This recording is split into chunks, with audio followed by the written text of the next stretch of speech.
Hello,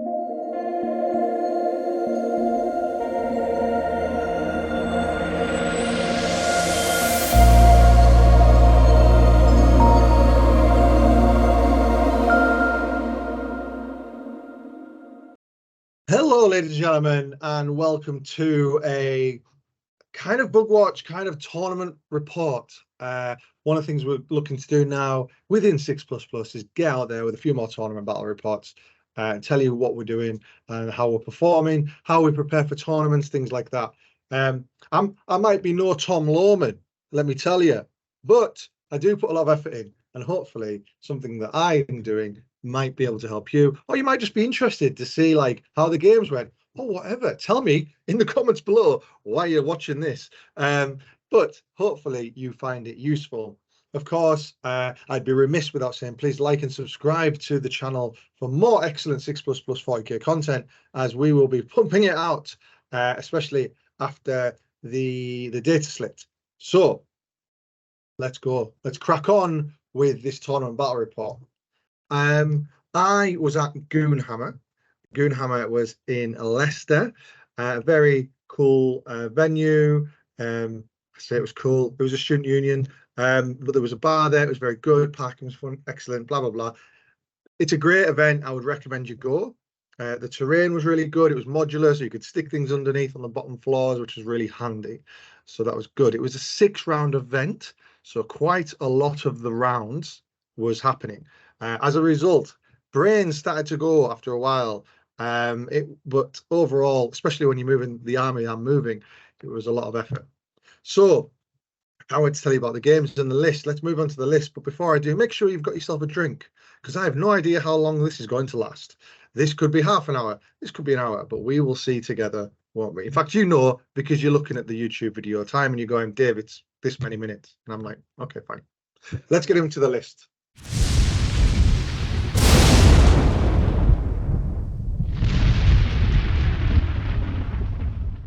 Cool. So the list, what is the list?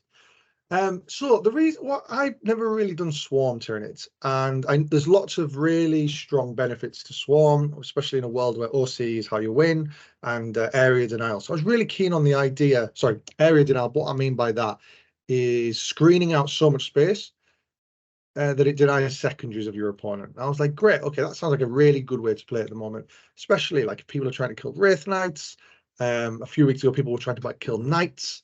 So I was like, this sounds like a really good idea. It's not something I've done before. It's definitely a skill that I can improve on. So that's why I took this kind of list. I was also talking to Adam Lane, and he was talking about how strong it was when you've just got absolutely bucket tons of determigants. And I thought, you know what? Count me in. So the list, Hive Tyrant with Barb Strangler. The reason why I took a Barb Strangler is because I was trying to get a blast weapon. And it's actually not 2 damage is pretty good. I thought maybe there should be some Marines here. There's lots of power armor, things like that. So I thought that might be better than the Venom Cannon, which I've always been disappointed with. I mean, all the guns that Hive Tyrant carries are disappointing. Let's all be honest, right? I went with the Neuro Tyrant. So the Neuro Tyrant, if you don't know, minuses the leadership of your opponent's stuff when you do the Shadow in the Warp Battle Shock test. He had the Synaptic thing. Don't worry about it. Didn't do anything. Then 4x20 Devouragons. Devourers, because they've got 2 shots each. And if I do also wound vehicles, there's more chance of me getting lethal hits as part of Tyranids. And yeah, so I thought I'd go with that. Then 3x10 Gargoyles. Gargoyles are amazing. They have fire and fade. They can deep strike. That's pretty cool. That means I can get within 3 inches. Well, I can get 3 inches away from you because I come in, shoot, and then move forward. They are susceptible to the old Overwatch, so I have to be very careful with them and how I use them. Especially when you need to stick one out to shoot, that means they can be seen for Overwatch. We then had a Tyrannofex. There was a late edition, inspired to me by a chap on. Oh no, I need to credit this guy. He did really well at a GT in New England. He's called Sam, I think, and he usually plays them. But he had a similar style of list with the Tyrannofex. And at first, I had something else in here. I can't recall what it was. Venom Froths and things like that. Pyrovore, some bits. And the Tyrannofex just seemed like too good to turn down, especially with Overwatch. Problem is, with this list, there's 2 strats that I want to use quite often. 5 up Feel No Pain and Overwatch, especially when I've got the Tran effects. So it was a bit hard to make sure I did the right thing. Overwatch is the second thing that the priority is the feel no pain. If I've got some CP left or I'm not in danger, the Overwatch is what I can do. But as well, on top of that, it's just an absolute beast. And like some things just can't get through it. It just does not die in some games. So definitely worth taking. 22 Neurogaunts, which went in with the Neuro Tyrant. They were just blasting together, just like work sometimes different things. So screening the backfield for some games, actually being quite aggressive in other games and just taking board presence, taking objectives.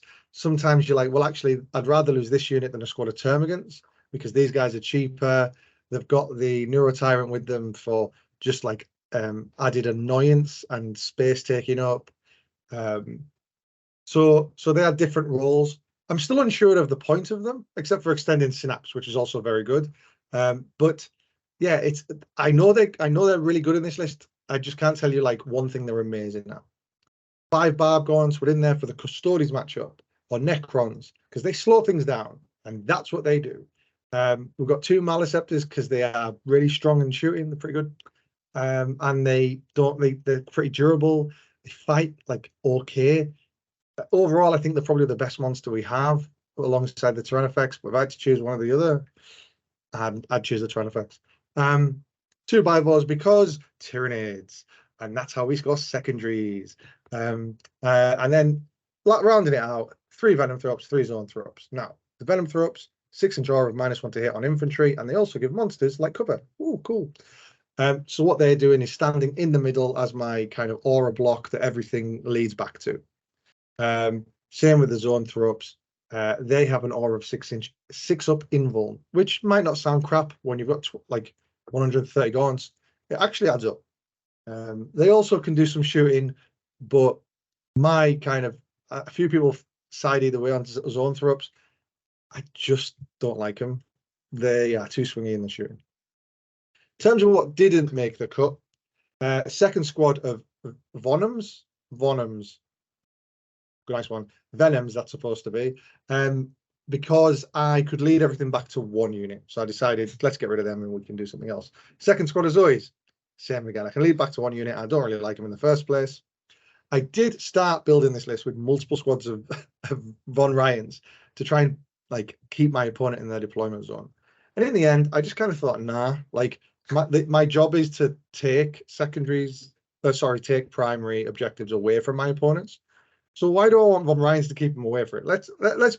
We can welcome them in. It's fine. Also, like, yeah, I just didn't think they did what I wanted them to do. I do really like it though. I've had a couple of practice games with like loads of Von Ryans just forward deploying, get first turn and they charge. Amazing.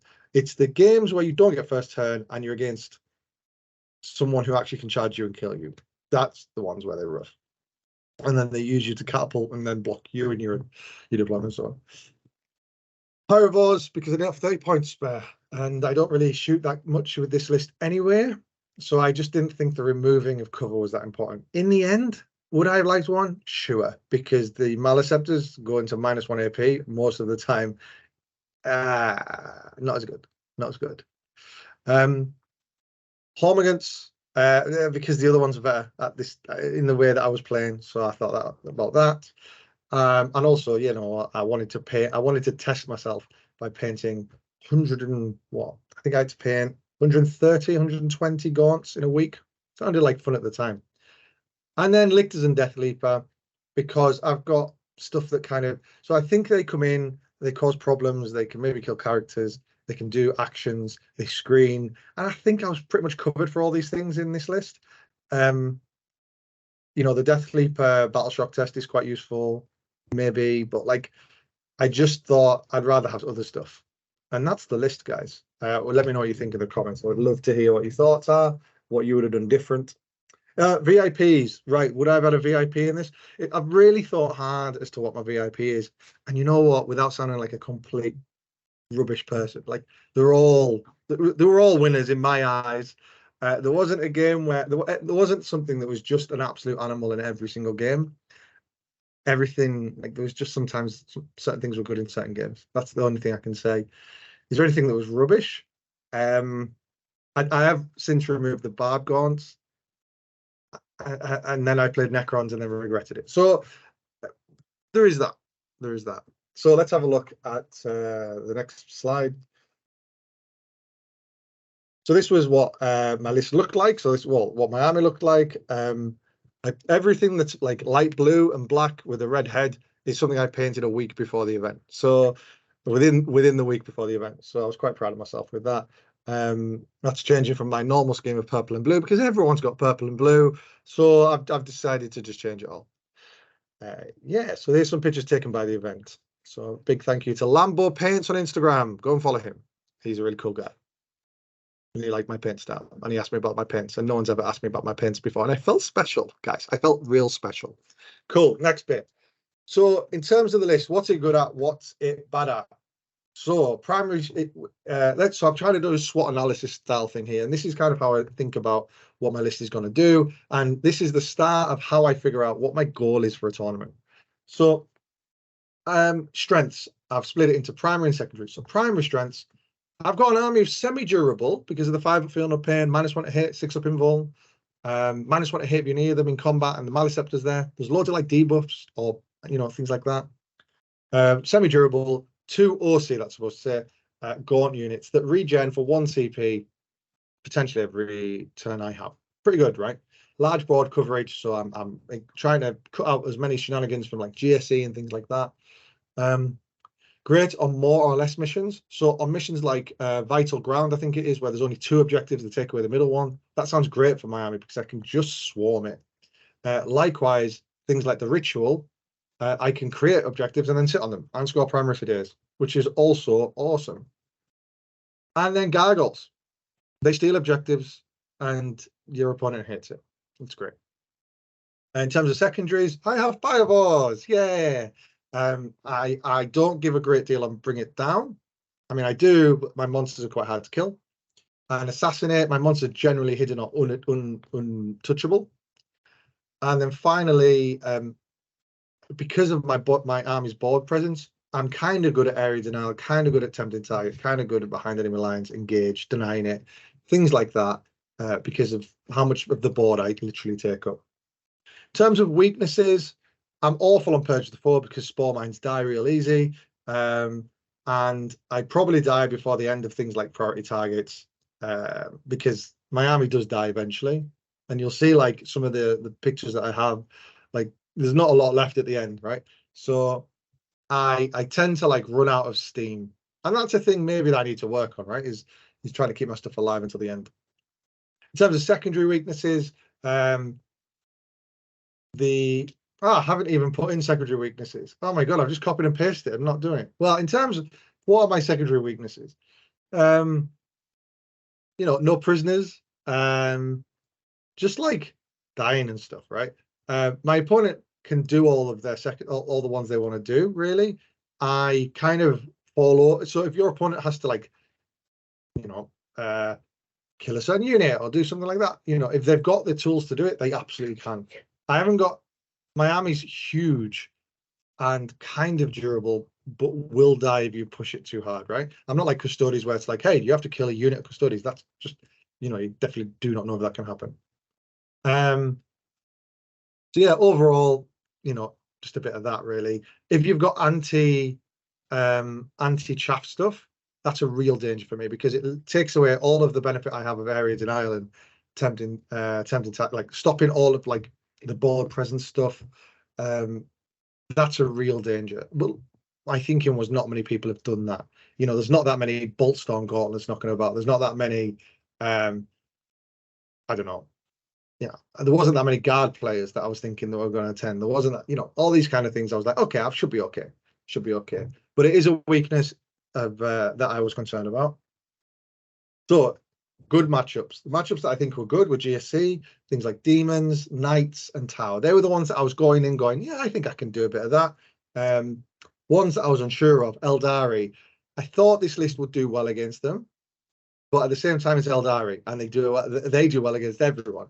So I thought, it's probably I don't know, 2 out of 5 like loss kind of thing. You know what I mean? So more chance of losing than winning.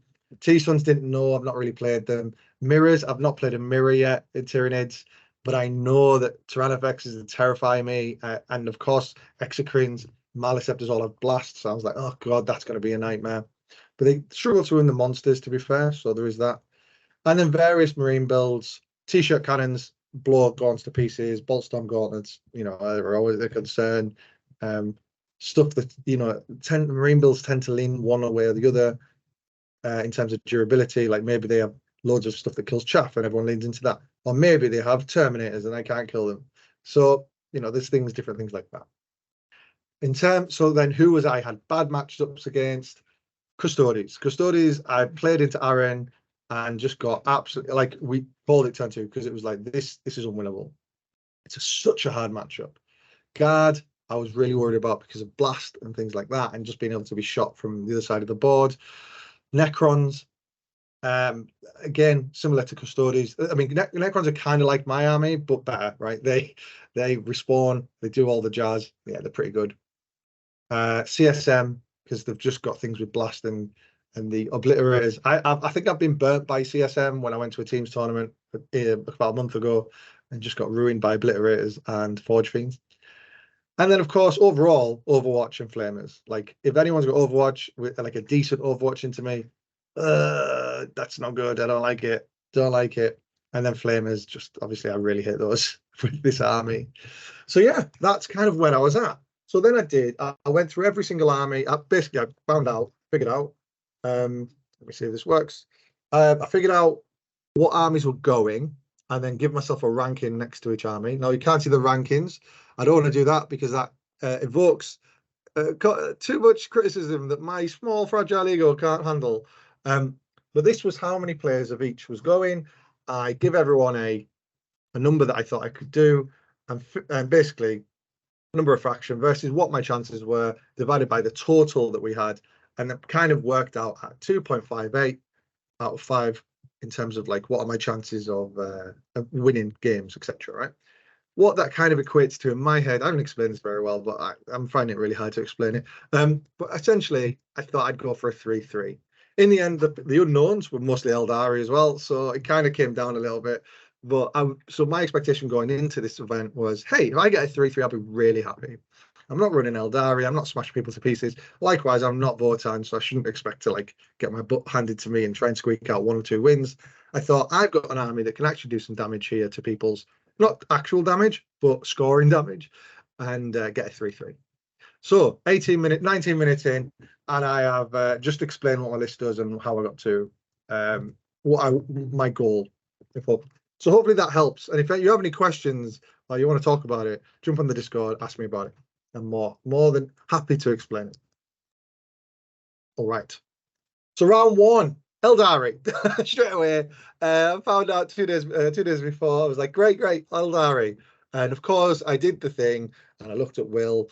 I missed an L off his name. Apologies, Will. I looked at him on ITC, and like all his scores are really good. I'm like, great. I'm just going to get ruined first turn. And I thought I'll submarine my way to victory. But at the same time, I was like, okay, let me think about this. How do I win this game? So this was my deployment. Will's list was the Wayleaper, Avatar, Farseer, Yinkan, Rangers, Spectres, Swooping Hawks, Warp Spiders, and 2 Wraith Knights. So the Wraith Knights are obviously what I'm worried about.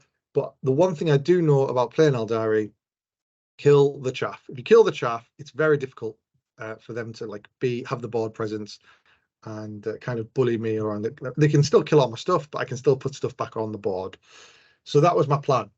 Kill all the chaff as soon as it becomes available, and then, just try and do whatever else you can, really. Just kind of steal primary was the plan.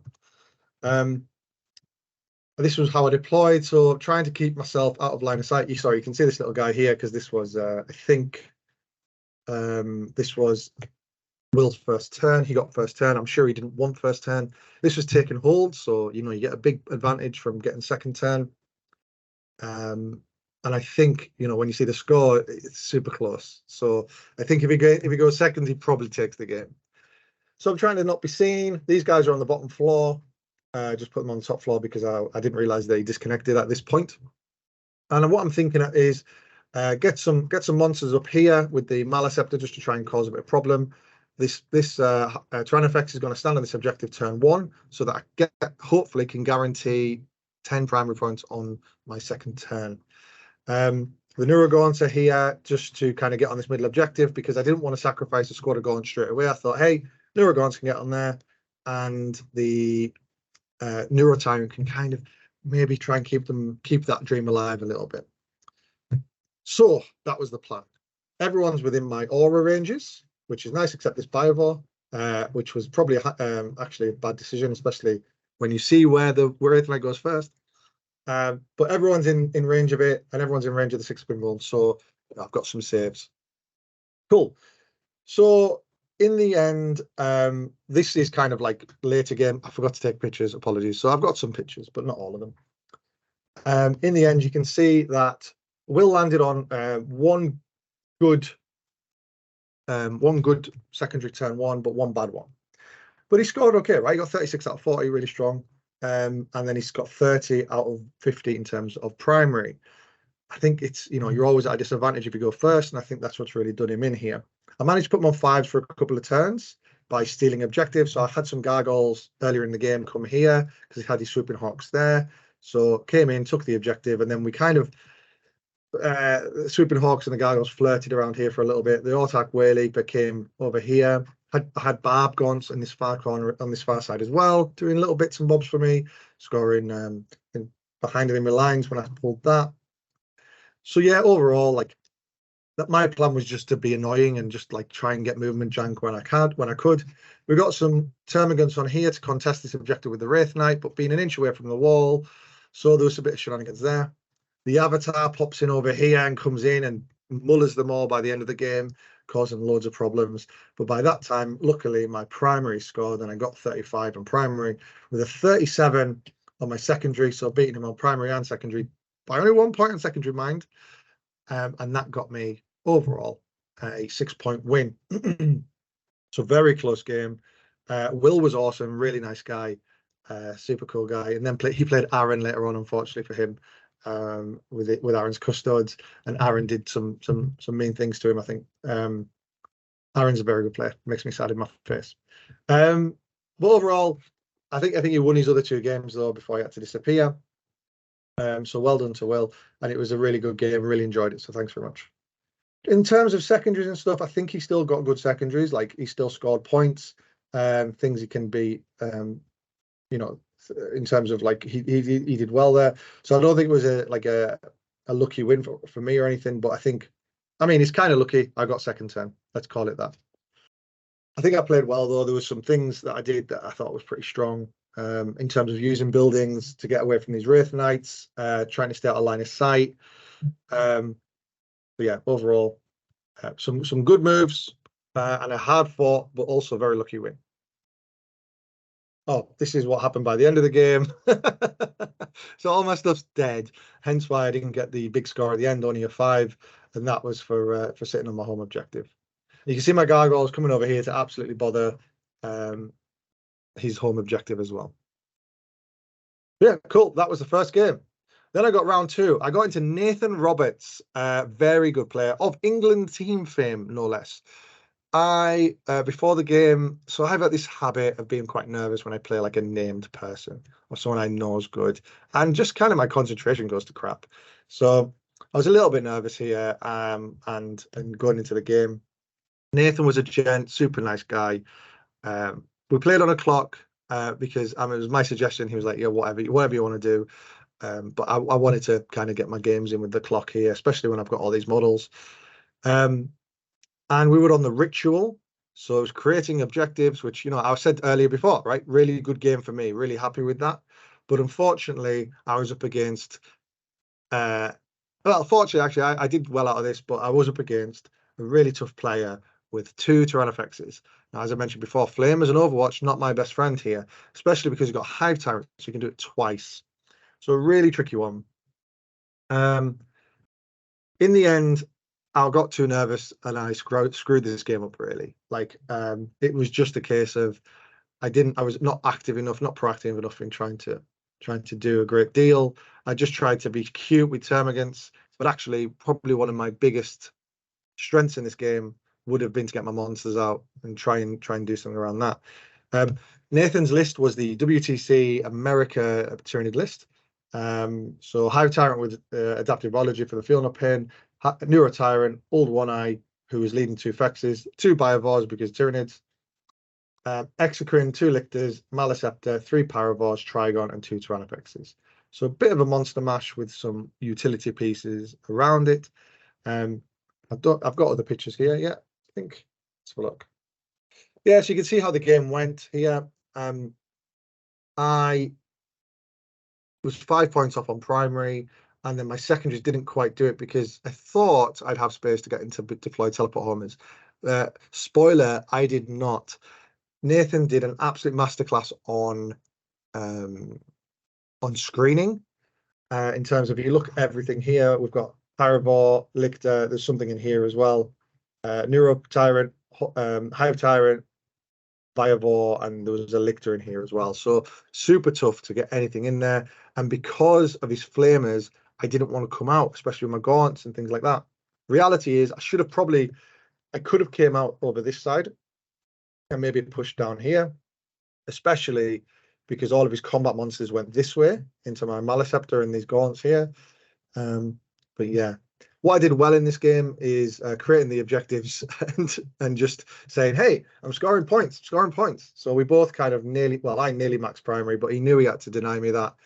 I went first as well, which I don't know if you want on this. So yeah, tricky one. In terms of cleanse, though, I did all right in cleanse, because cleanse is a good one on this mission because you create the objectives and you cleanse them. Hey, happy days. But yes, that's how this game really went. In the end, it was like the scores looks good, but in reality, like Nathan had me he definitely had me beat. And then by the end of the game, you can see where he is. And the fact that I didn't do anything with these monsters still breaks my heart. Like, it was just a stupid thing to do. And these gaunts, I just kind of was playing around with this business, and I thought the fight was here and trying to deal with this. And in reality, I should have just really put pressure on down this angle, maybe onto this objective. And you can see by the end of it, I do get my Maliceptor out in the end. I do decide to move the Tyrannofex, but it's too late. It's blocked by his Tyrannofex. So yeah, overall, a very good win by Nathan, and I learned a butt ton in this game, which I actually use later on in the tournament, which we'll talk to you about. So, round 3, I was drawn into Charles Hamilton and his Imperial Knights. Charles was a really nice guy as well. I'm very lucky everyone was really nice this weekend. As you mentioned before, I think I have a good game into Knights. He really nice guy. I think it was his first tournament in 10th. That's right, our first tournament in 40k. He plays War Machine, I think, so he's not like a tabletop noob. He knew his stuff. A very intelligent guy, you can tell. He knew a lot about everything, so it was good. There wasn't like awkward kind of new player vibes. I set up here to contest these objectives, and then he, I really should have went for the bottom one instead, because that's where the gun guy is, and if I can charge them with termagants, then I can bother him. The problem is that middle knight, which you can see here, is I think the Crusader or the Gallant. I think it's maybe the Gallant is the one who's fighty, and he kills stuff real good. So let's talk about it. So he then moves over to this top left objective. I kind of wait here because I want to take this objective. I think I've got termagants in here. I want to take this objective, but I'm waiting. This is like my later push. So I move on to here, try and take this objective. The Barb Gaunts are useless in this matchup, so they literally sit there and they go, right, well, I guess we can stand on this objective until we die. Cool. And this was priority targets, which I can't remember what does. I can't remember what we do in this mission. But either way, he got the 25. Oh yeah, it's whoever scores the most, whoever sat on the most objectives by the end. As I mentioned before, I tend to get tabled, so it's very difficult for me to hold loads of objectives.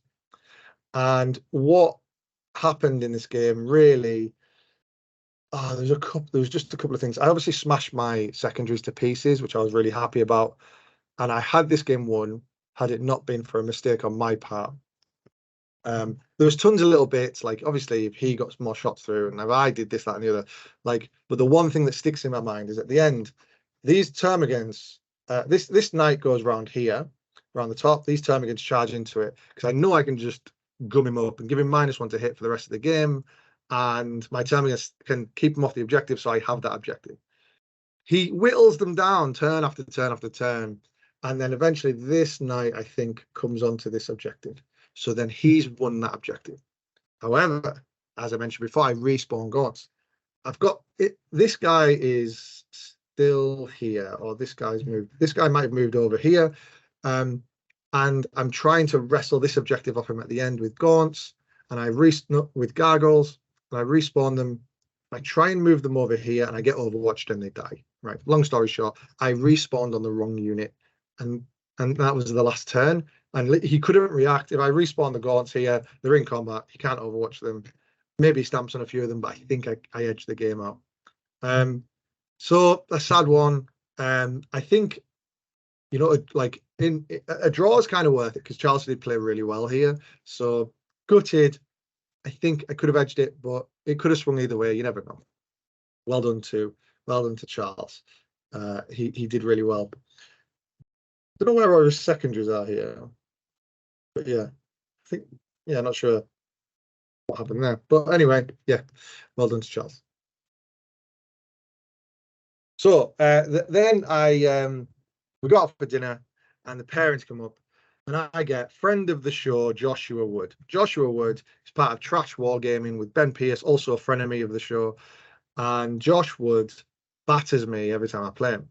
In 9th, when I had my Raveners and things like that, he had his Manticores, which just ruined everything, and twice we've played in competitive tournaments, and twice he's beaten me.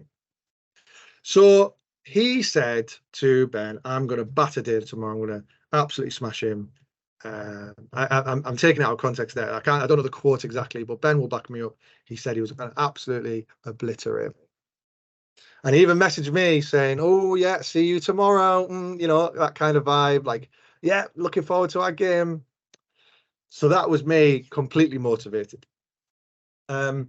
So Josh's army is out of line of sight, like spam, and then very difficult to kill Death Creek spam. 2 Death Corps Marshals, Gaunt's Ghosts, Lord Solar, 2 Psychers. So they and the Marshals are in the squads, and the Death Corps squads to kind of keep them more durable. Give them a 5 up, feel no pain, I think it is. And a 4 up invul, I think it is something like that. You got Ursula Creed, who I can't remember if she did anything. The 2 squads of Krieg, 1 guard squad, I think just for stuff. I think they had a mortar in them as well, which we uses to slow down movement. Something along those lines, maybe. I can't think. 3 armored sentinels, which were really tough to kill. 3 basilisks, which was obviously the biggest thing that scared me because they're blast and they just blow gaunts to pieces. 1 hellhound, which again, yikes. 2 Manticores, again, yikes. And 2 times 1 scout sentinels, who I know kind of buff them the outer line of sight shooting, would reroll once to hit, I believe. So a little bit terrified going into this game.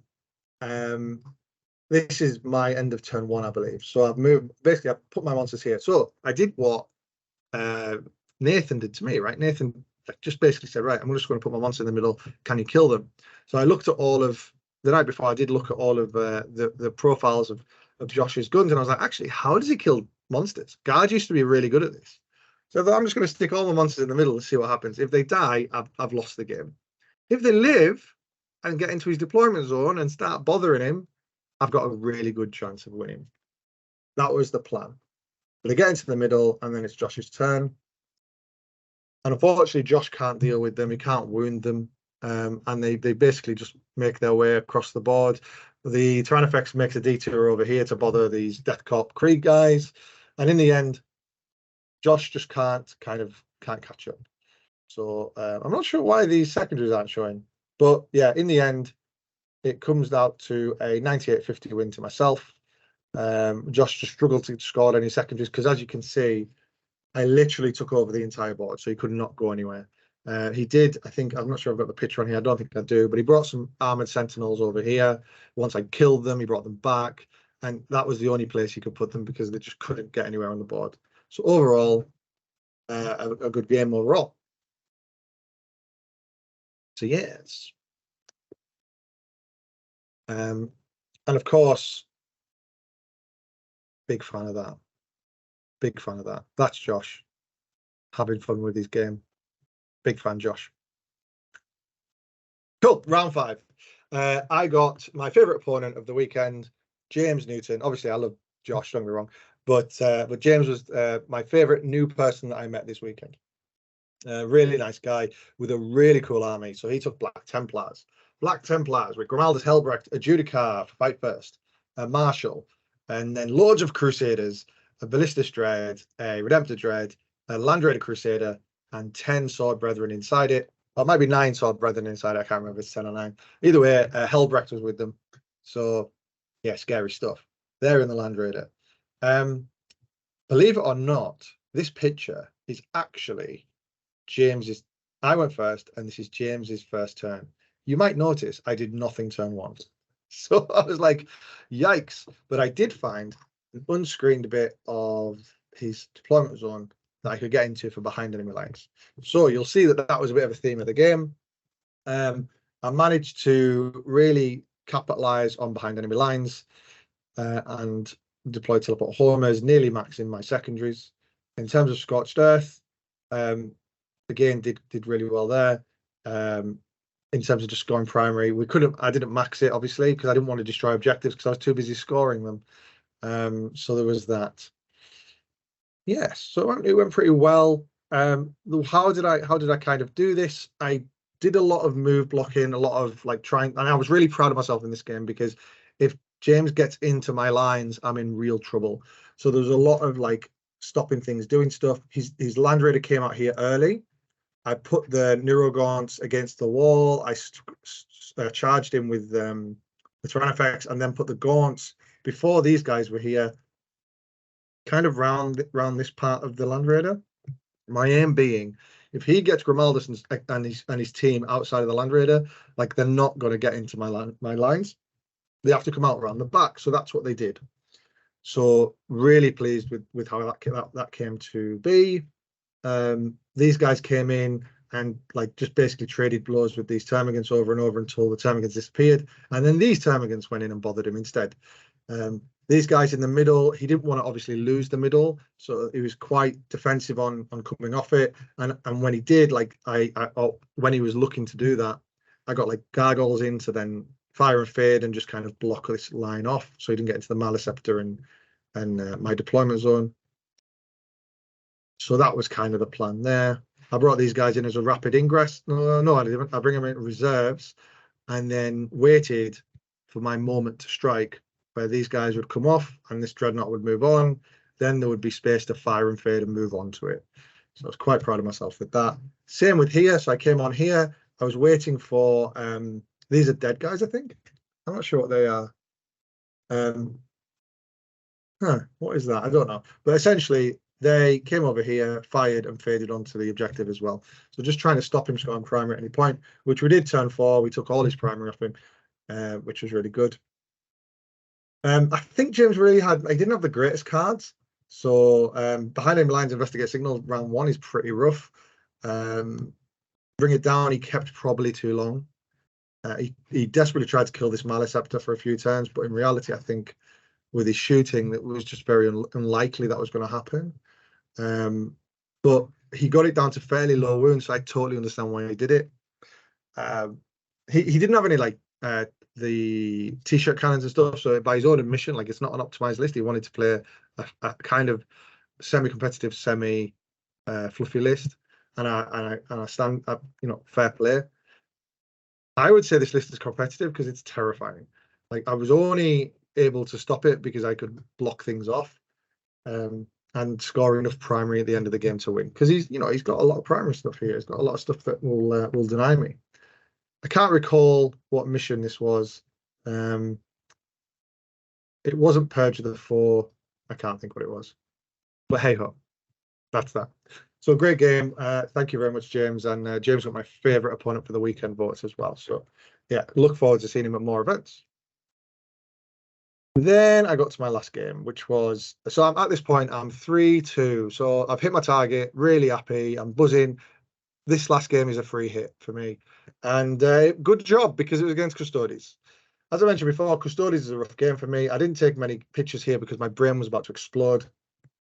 Billy's list was Blade Champ, 2 captain shield captains, 9 guard, 3 times 2 Alaris, 6 wardens, 4 witch seekers, Caladius, and then some inquisitors with a 12-inch deny bubble from Draxus.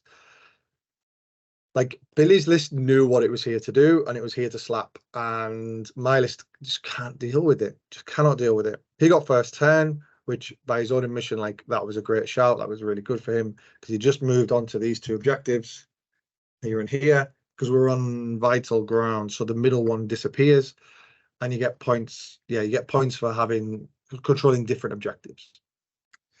So in the end, Billy got onto the objectives, and that was the game. I scored my secondaries pretty good, I think. So let's have a look. So I scored my secondaries pretty well. I managed to not score my. Yeah, I definitely scored those. Yeah. So, oh man, that's a 74. God damn it. Where have they gone? Yeah, I definitely scored them. But yeah, I did well on my secondaries. I was really confused. The vital ground. Maybe I could. No, I definitely. Yeah, something's wrong there. But Billy won by a mile, to be fair. So fair play to him. He got pretty crap secondaries for the first term, but after that, ones he could quite easily do. But he was a gent, super nice guy, and just battered me. He literally sat in the objective and went, "What are you going to do about it?" So well played to him. What could I have done about it? Well, I think with hindsight. I mean, what I tried to do is I deployed my monsters here to try to do the same thing I did to Josh, right? It's like, can I bully one side of the army, one side of his list? But Billy countered that by having all of his, having his biggest blob. He's this big blob in here. So if I'd have went that way, he could counter me. If I went this way, he could counter me. He had the wardens as well, which came in and started doing, like, they were the ones that stood in it to start with. So I thought, oh, maybe I can take it off them. And then this big blob just went, no, you're not having that, mate. So that was that. I couldn't take this objective off him because he had the 12-inch deep strike, and my gargoyles obviously can't operate with that kind of pressure. You know, they can fire and fade within 3 inches of you if I deep strike 9 away, but, you know, being 6 inches away means you're not getting on the objective.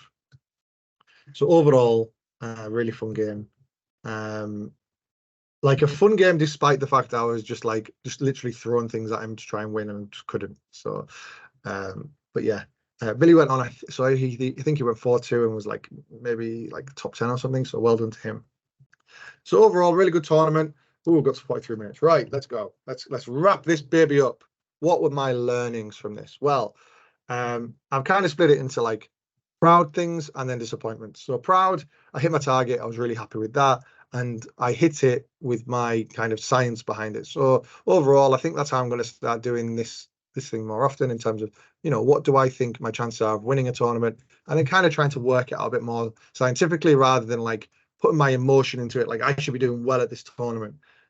You have no given right to do well, right? So it's like, what realistically can you do? So I give myself a pat on the back about that. When I added up all my battle points, missing out that 8 that I should have had in this game, I think it probably works out about even.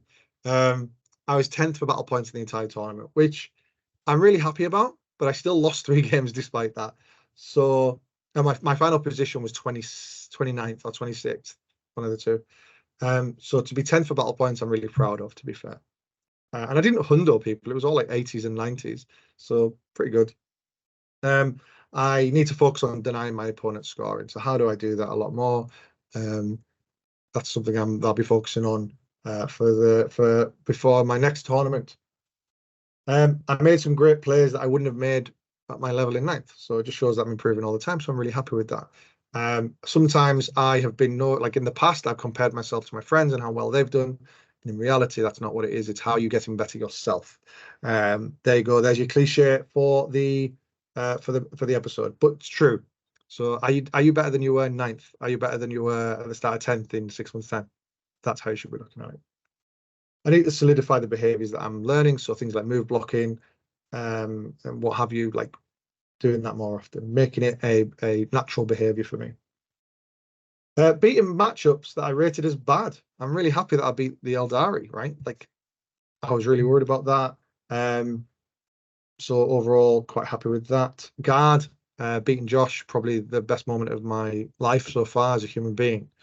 So the action coming out of that is plan to play versus units, not armies. So guard was a scary matchup for me because, you know, I played guard in my practice. They had Lehman Russes and what have you, and all sorts of different things, and I was really worried based on that. But actually, once I looked at the units in Josh's army, I thought, actually can't kill the monsters. So I then came up with a plan. So rather than worry about Eldari, rather than worry about Space Marines, it might be just a case of what units do I need to worry about and how do I counter them rather than the army, because you never know. You might come up against the army without that unit. Learning from Nathan, like playing Nathan was such an eye-opener. Like he did so many things well between screening, just like pressure on me, the Trigon stuff, like he was talking about how he was thinking about ways putting his Trigon. I was like, oh god, yeah, that's a really good shout, and maybe you could do that. So really, really pleased with that, and being able to implement them later on in the tournament against Josh was really, really rewarding. And the last thing, getting it all painted, because I painted a lot of things in the last week. My action and my learning from that is don't do that again. Just paint things. Just keep painting until it's all done, which I'll have lots of time to do when I have a baby in 3 weeks' time. Not me, thank you. I know I look thin. It's my wife. And then in terms of disappointments, I threw away game 3 on day 1. I didn't throw it away. It could have went either way, but I still feel like what would have happened, right? That's what I wish I kind of found out. I would play on a clock as well, because the reason why I made that mistake was because we ran out of time and I had to do something before James, lovely organizer and judge of the event, bopped me on the head with the clock. With his book, and said, like, have you got a score? And I basically went, right, these guys respawn here, and then they move there, and then you overwatch them, and then I'm done. I would say, like, pay more attention. I just don't find that is a useful learning, because in reality, don't be too hard on yourself when you make mistakes. You can't pay more attention than what you pay.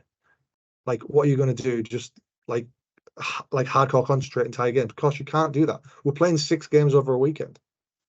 It's about making things naturalized and learned behaviors. Probably what I should have done is sat and looked at both objectives and kind of said, right, well, this one I've got this on, and this one I've got this on, so I need to score that. And that normally is what I do. It's just perhaps taking a breath, not panicking, and just saying, right, okay, what do I need to do to win this game? Nervous in game 2, leading to inactivity. Like, I just really fell to pieces and not moved half my army. So use the learnings that I've been given, and also just be calmer, just be more chill. That's something I'm only gonna find out the more I play these good players that I've seen and then dread. And then Salt Alert, bad matchups and key missions. So I said I was good at Vital Intelligence. Not against Custodes, I'm not. So there's that. And then, of course, I thought I was good at the Ritual, the Great. I am, but not against Nathan with his Tyranids, because that Tyranid list literally mullered mine. And the action there is get a grip of myself and deal with it. So good. That is everything, guys. I hope you've enjoyed this. 50 minutes. You've been watching or listening to me for 50 minutes. Awesome. Thank you very much. Of course, you want to see more of this, please like and comment below. We want to do it more. This is only half as long as Chris's will probably be. So think about all the value you're going to get by watching these and encouraging us to do them more. Great. Have an awesome week, guys. This has been so therapeutic. I've enjoyed myself, and I look forward to hearing what you have to say. Have a great one. Bye.